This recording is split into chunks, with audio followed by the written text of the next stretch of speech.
अस्सलाम वालेकुम। मैं होम्योपैथिक डॉक्टर इकराम ख़ान अगले नए अफॉरिज़म्स के साथ। आज हम अफॉरिज़म नंबर 25 से 29 तक पढ़ेंगे और आज के इस अफॉरिज़म में हम लॉ ऑफ सिमिलर को डिटेल में डिस्कस करेंगे। चलिए बढ़ते हैं अपने अफॉरिज़म नंबर 25 की तरफ। Pure experiment the only Infallible guide in the art of healing. कोई भी सिस्टम ऑफ थेराप्यूटिक है, वहाँ तजुर्बा आपको जो सिखाता है उसके बजाय सिर्फ बातें या थ्योरी आपको नहीं सिखा सकता।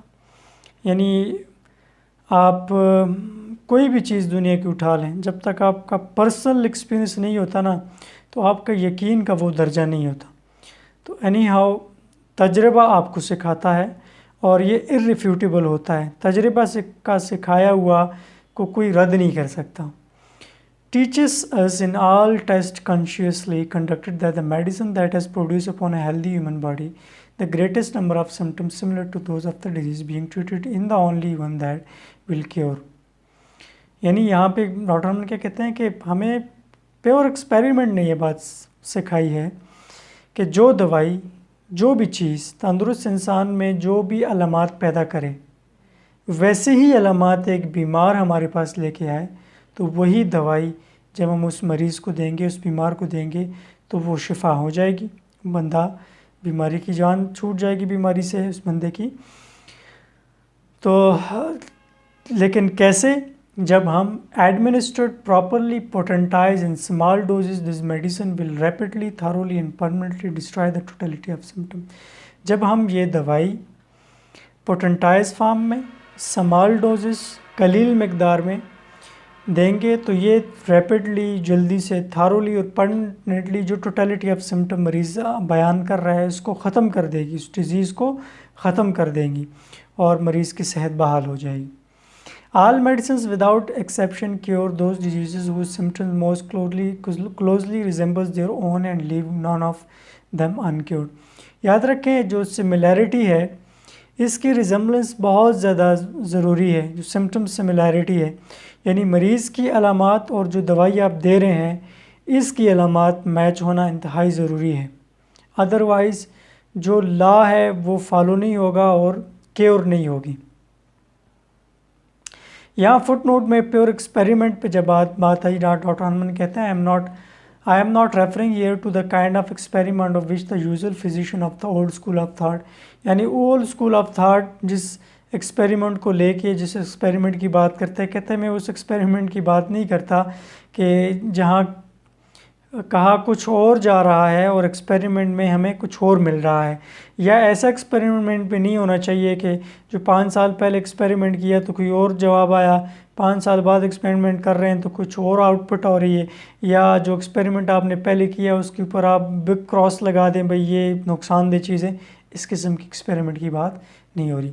After treating for years with polypharmaceutic prescription a number of diseases that they have never properly examined but recognized only according to the categories of orthodox pathology, यानी जो पैथोलॉजीज़ के अंदर इन कैटेगरीज बनाई है और जिस्म को तकसीम किया हुआ है, ऑर्गन्स को और डिजीज़ को ऑर्गन वाइज तकसीम किया हुआ है। They fancy that they see in them an imaginary disease substances और सम, और जहाँ पैथोलॉजीज़ को या मॉर्बिफिक एजेंट्स को देखा जा सकता है उसको डिज़ीज़ समझते हैं। उसके अलावा जो सिम्टम्स हैं जो असल डिज़ीज़ के मुतलक बताते हैं उसको पसे पुश डाल देते हैं। कहते हैं डॉक्टर हरमन कहते हैं ये चीज़ गलत है। इस किस्म की एक्सपेरिमेंट की मैं बात नहीं कर रहा। एक्सपेरिमेंट की मैं उसकी बात कर रहा हूँ कि जो आपको अल्टीमेटली नज़र आए, ठीक है, आपको रिज़ल्ट्स मिलें, ठीक है। जो आप एक्सपेरिमेंट कर रहे हैं उसका अल्टीमेट कोई रिज़ल्ट हो, ठीक है, वो एवर चेंजिंग रिजल्ट्स ना हो। They always see something but never know what is this. कहते हैं ये अपने एक्सपेरिमेंट में जो चीज़ देखते हैं, देख लेते हैं, ये कहते हैं ना जी एक चीज़ सामने नज़र आए, लेकिन ये नहीं जानते कि है क्या। चाहे they obtain results that no human but only a god could decipher in such a model of forces converging on an unknown object. कहते हैं कि वो रिजल्ट्स ऑब्जर्व ऑब्टेन करते हैं लेकिन उनकी समझ सिर्फ अल्लाह को ही है, इनको नहीं है, क्योंकि वो रिज़ल्ट्स बाद में उनको रिफ्यूज़ भी किया जाता है। कुछ अरसे बाद जी बैन लगा दिया जाता है, जी करोड़ों का रुपए बजट खर्च हुआ इस मेडिसिन पे, इस रिसर्च कंडक्ट हुई, बाद में कहा जी भाई ये नुकसानदेह। तो ऐसी रिसर्च, ऐसे एक्सपेरिमेंट की बात डॉक्टर हॉर्नमैन कहते हैं मैं यहाँ पे नहीं कर रहा। एक बड़ी सख्त बात उन्होंने कहा कि इस किस्म के एक्सपेरिमेंट में अगर आप 50 साल भी लगा दें, 50 year of this sort of experimentation are like 50 year spent looking into a kaleidoscope fitted with micro coloured unknown things endlessly revolving upon themselves. In the end, one has seen thousands of shapes perpetually changing without accounting for any of them. ये kaleidoscope जी खिलौना होता है बच्चों का, वो आप उसके अंदर देखें और वो प्रेस करते रहें या घुमाते रहें तो उसके अंदर मुख्तलिफ़ किस्म की शक्लें बनती हैं, जिसका कोई फ़ायदा या मकसद नहीं है, बस कलर तब्दील होते रहते हैं, शक्लें बनती रहती हैं, आप उससे कोई नतीजा अखज़ नहीं कर सकते। तो डॉक्टर हॉर्नमैन कहते हैं कि ओल्ड स्कूल ऑफ थाट में 50 साल इस किस्म के एक्सपेरिमेंटेशन की मिसाल ऐसी है कि मैं 50 साल तक कलाइडोस्कोप के अंदर देखता रहूँ। यानी हम वो खुद एक मेडिकल डॉक्टर हैं, ये मेरी बात नहीं वो कह रहे हैं। Aphorism number 26. This is in accordance with the natural law of, अब ये जी natural law of homeopathy इसकी तरफ आते हैं, which has always been the basis of all true cure. Allah sometimes anticipated in the past certainly, but never acknowledged before. No, कहते हैं ये जो लॉ में बता रहा हूँ ये पहले इसके मुतल्लक कई लोगों ने हल्का से इशारतन बातें कही हैं, लेकिन 100% ह्यूमैनिटी के सामने लाने वाला डॉक्टर हॉर्नमैन कहते हैं मैं ही हूँ। ठीक है, प्रैक्टिकली इसको समझाने वाला मैं ही हूँ। तो लॉ क्या है इसको समझने की ज़रूरत है। In the living organism a weaker dynamic affection is permanently extinguished by a stronger one which though different in nature nevertheless greatly resembles in its expression. कहते हैं जिस्म के अंदर अगर एक डिज़ीज़ है, आप वैसे ही स्ट्रॉन्गर डिज़ीज़ इंटर करें तो स्ट्रॉन्गर डिज़ीज़ वीकर डिज़ीज़ को ख़त्म कर देगी। भले इन दोनों का ओरिजिन डिफरेंट हो लेकिन सिम्टम सेम हो, ये समझने की बात है। जैसे देखें जी हार्नमैन ने क्या किया, जब सिंकोना बार्क इन्होंने इस्तेमाल की, जब उनको पता चला कि सिंकोना मलेरिया में मुफीद है, एक बुक का तर्जुमा कर रहे थे, तो उनने सिंकोना जो दरख्त उसका छिलका मंगवा के वो खाने लगे, उनको इस्तेमाल किया। अब जब उन्होंने इस्तेमाल किया तो इनके अंदर ऐसी अलामात पैदा हुई जो मलेरिया के मरीज़ में देखी गई हैं, shivering, chills, fever, sweating, nausea, vomiting, headache, fatigue, malaise, backache, blah blah blah blah. ठीक है, अब देखें दोनों का जो ओरिजिन है वो डिफरेंट है। एक तरफ नेचुरल मलेरिया कैसे होता है, जब आपको मस्कीटो बाइट करता है और जब इंक्यूबेशन पीरियड ख़त्म होता है और सिम्टम्स पैदा होती हैं, और एक तरफ डॉक्टर हॉर्नमैन क्या कर रहे हैं वो खा रहे हैं सिंकोना बार्क, लेकिन मैनिफेस्टेशन या एक्सप्रेशन दोनों की सेम है। सिंकोना बार्क खाती हुई भी अलामात पैदा हो रही हैं और जब मस्कीटो बाइट करता है तो अलामात सेम पैदा हो रही हैं। तो जब भी आपके क्लिनिक में ऐसी अलामात लेके आए मलेरिया वाला मरीज़, तो आप उसको सिंकोना से बनी चाइना ऑफिसिनलिस दे सकते हैं। तो जब वो आप देंगे तो ये एक स्ट्रॉन्गर आर्टिफिशियल डिजीज़ आप इंटर कर रहे हैं बॉडी में, और जो ऑलरेडी नेचुरल डिजीज़ है वो वीकर डायनामिक अफेक्शन है, तो स्ट्रॉन्गर डायनामिक अफेक्शन उसको एनिहिलेट करके उसको तब ये लॉ है। समझ आइए जी। अब इस लॉ की कुछ फिज़िकल और मोरल हमारी डेली लाइफ में एग्जांपल्स हैं। बहुत physical and moral disturbances are cured in this वे।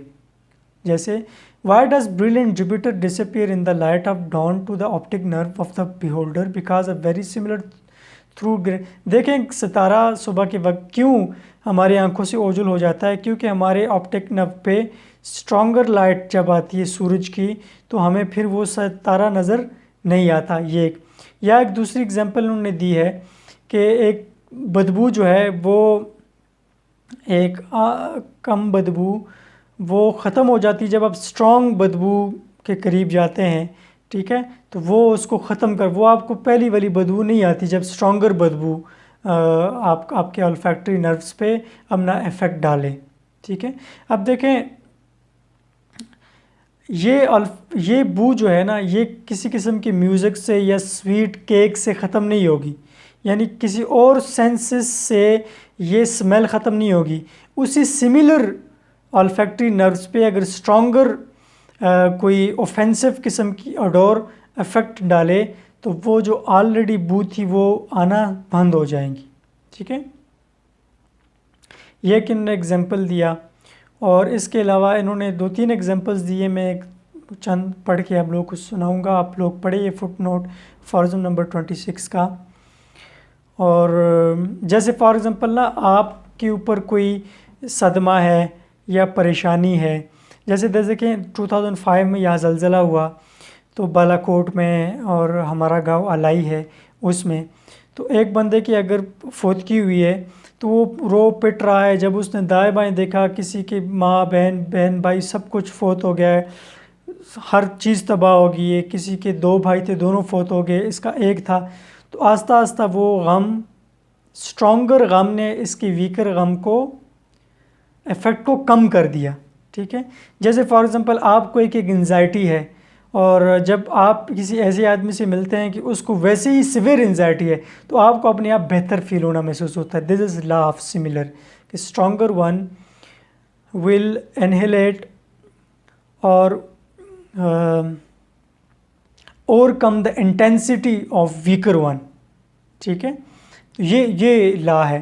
ठीक है जी, तो ये एक, अगर एक खुशी की खबर, बहुत बड़ा प्राइज़ बॉन्ड निकल आया, उससे बुरे असरात सेहत पे पड़ गए, तो उनको आप जो है ना कॉफ़ी से दूर कर सकते हैं, क्योंकि कॉफ़ी भी स्टेट ऑफ एक्सेसिव जॉयफुलनेस पैदा करता है। ठीक है, तो ये डेली लाइफ में हमारे एग्जांपल्स हैं, आप देख सकते हैं। फॉर्म नंबर 27 में क्या कहते हैं जी, the curative virtues of medicine thus depend on their symptoms being similar to those of the disease but stronger.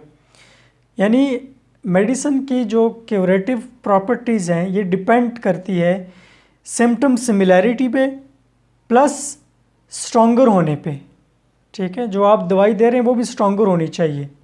Stronger कैसे होगी ये आगे आप फॉर्जन जाके हम पढ़ेंगे। It follows that in any particular case the disease can be destroy and remove most thoroughly, swiftly and permanently only by a medicine that can make a human being feel a totality of symptom most completely similar to it but stronger। यानी ये form number 27 में इस पे हमारी बात होगी। 28 में क्या कहते हैं, since this natural law of healing is confirmed in all objective symptoms and authentic experience in the world, it is established as a fact, scientific explanation of how it works are of little importance, and I see little value in attempting one. Nevertheless, the one that follows proves itself the most likely because it is founded on experience। Doctor Hanuman कहते हैं इस law को scientific base पे समझाना, इसकी कोई importance मेरे हाँ नहीं है। हाँ, इस बात की अहमियत ज़रूर है कि आप इसको ख़ुद आजमाएं, ख़ुद क्लिनिकली एक्सपीरियंस करें। तो ये यानी आजकल वो दौर नहीं है, हनुमान 200-250 साल पहले की बात है। आजकल कुछ ऐसी वेबसाइट्स हैं जहाँ साइंटिफिक इस लॉ की हमारे सामने कई बातें आती हैं। आप यूट्यूब सर्च करें, हमारी मेडिसिन्स कैसे वर्कआउट करती हैं सारी। अगले फॉर्म में मैं बताऊंगा कि लॉ कैसे इस्टेब्लिश होता है जब आप मेडिसिन देते हैं बॉडी में, थोड़ी समझाने की कोशिश करूँगा। लेकिन ये ज़्यादा ज़रूरी है कि हम क्लिनिकल वर्क पे फोकस करें और जो बात कहें वो हमें नज़र भी आए। ठीक है, मैं अब बहुत बड़ी थ्योरी लिखूं और उसका एंड रिज़ल्ट नहीं है और मैं ख़ुद भी क्लिनिकली इसको एक्सपीरियंस नहीं कर रहा, तो वो मेरी, और भले साइंस ने कहा कि जी बात बिल्कुल ओके है, लेकिन मैं क्लिनिकल एक्सपीरियंस नहीं कर रहा, तो ये मेरे लिए ज़्यादा इम्पोर्टेंस नहीं रखता। हाँ, एक चीज़ को साइंस कहता है जी कि ये हम इसको नहीं मानते, लेकिन डेली लाइफ में मैं उसको एक्सपीरियंस करता हूँ, मैं रिज़ल्ट्स देखता हूँ, तो मैं उस साइंस की बात को रद्दी की टोकरी में डाल दूँगा। लेकिन फिर भी हमें इस पे मेहनत करनी चाहिए। जो साइंस के बड़े बड़े बैठे हुए हैं ठेकेदार, उनको हमने सेटिस्फाई बहरहाल करना है, और सेटिस्फाई किसी हद तक हो भी गए। आप वीडियोस देख सकते हैं, आपको मिल जाएंगी। जैसे वाटर मेमोरी का कंसेप्ट आया है और मॉलिक्यूलर इम्प्रिंटिंग का कंसेप्ट आया है, उसकी तरफ मैं नहीं जाता, बहुत डिटेल में बात हो जाएगी। लेकिन डॉक्टर हनुमान कहते हैं कि ऑथेंटिक एक्सपीरियंसेस से दुनिया के हर कोने में अगर होम्योपैथी के अंदर कुछ ना होता तो ये ख़त्म हो चुकी होती। लेकिन ये दिन ब दिन फलती फूलती जा रही है और ऐसे ऐसे तरीक़ों का बीमारियों का इलाज कर रही है कि जिन बीमारियों को लाइलाज करार दिया गया ऐसे साइंटिफिक सिस्टम्स ने कि इसका इलाज नहीं है और एक होम्योपैथ उसका इलाज कर लेता है, तो इट्स मीन कि उनके जो साइंटिफिक थ्योरीज़ हैं वो गलत हैं। ठीक है ना जी। मतलब अगर आपको एक एंड रिज़ल्ट नहीं मिल रहा, आपकी बात है 2+2 4 आपको नहीं मिल रहा, तो इट्स मीन कि आपका 2+2 वाली बात गलत है। अगर आपको 4 मिल रहा है, भले 2+2 पे शक हो, तो 4 4 है भाई, समझ आइए। अब फॉर्ज़म नंबर 29 में पढ़ते हैं और इसको मैं थोड़ा सा ग्राफ की शक्ल में समझाने की कोशिश करूँगा। तो इसमें कहते क्या है, any disease that is not exclusively a surgical case. कोई सर्जिकल केस देखें, डिजीज़ को डॉक्टर अमन ने 3 बड़ी टाइप्स में डिवाइड किया है। फर्स्ट इज इंडिस्पोजिशन, जिसमें किसी किस्म की मेडिसिन की ज़रूरत नहीं होती, स्लाइट अल्ट्रेशन होती है हेल्थ के अंदर, बगैर मेडिकेशन के थोड़ी खुराक में ऊंच नीच करके आराम करके वो बेहतरी हो जाती है। दूसरा सर्जिकल, जिसमें you have to do surgical interventions, you have to do surgery. तीसरा डायनामिक, जहाँ वाइटल फोर्स की बिगाड़ से सिम्टम्स पैदा होती है, तो इसकी बात हो रही है। Any dynamic disease consist of a particular pathological dynamic attunement of feelings and function in our vital force, vital principles.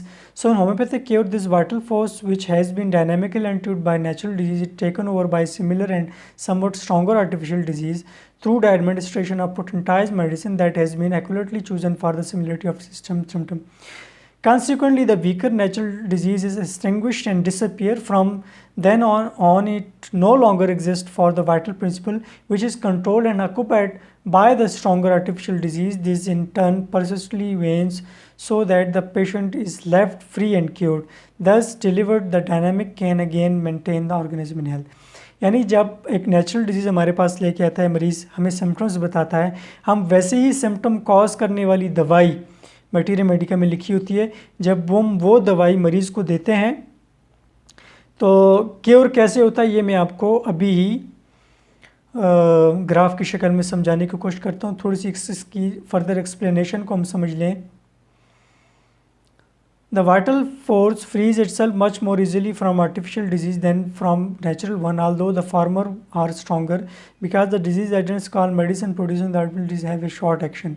Natural disease of psoriatic, syphilitic and psychotic nature, though weaker than artificial ones, have a longer action nearly always as long as life itself and cannot be overcome and extinguished by the vital force without the help of therapeutic agent.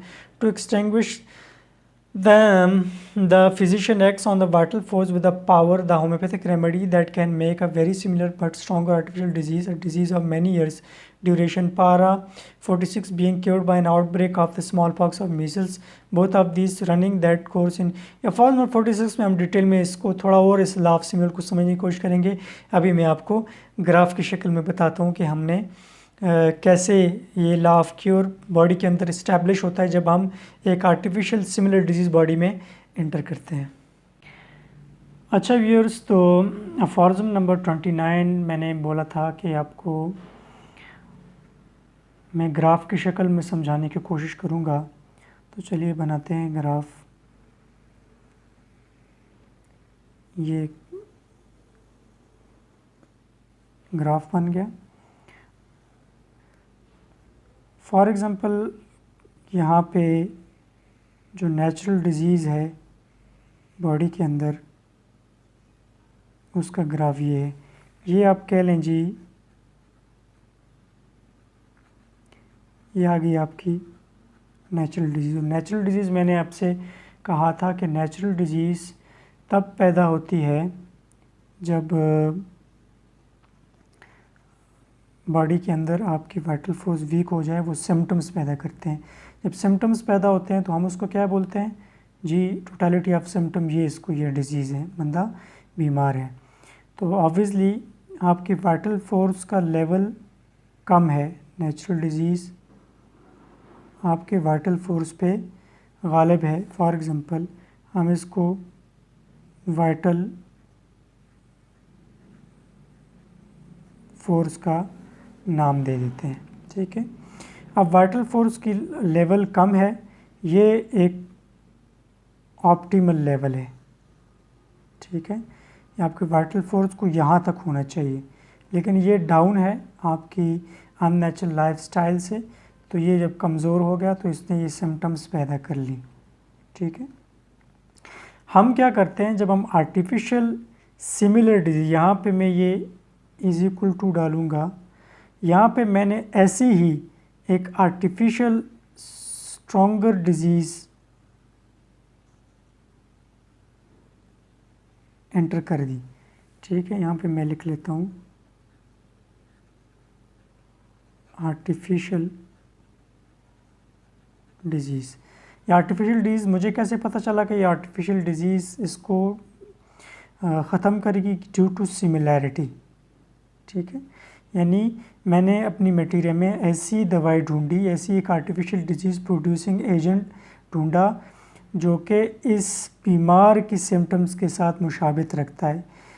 ये कैसे मुझे मालूम हुआ? क्योंकि materia Medica में इस दवाई के अंडर सिम्टम्स लिखी हुई थी जो बिल्कुल इसके साथ इज इक्वल टू यानी मैच करती हैं। यानी अब वाइटल फोर्स जो बॉडी का एक प्रिजर्वर है, बॉडी को मादी जिस्म को ज़िंदा रखता है, जैसे हम इसकी सिफ़ात को हमने पढ़ी, एक हुक्मरान है बॉडी का। जब ये देखता है कि यार ये नेचुरल डिजीज़ चलो उसके साथ तो चल रही थी, ये तो बॉडी के अंदर इंतहाई ख़तरनाक चीज़ आ गई है।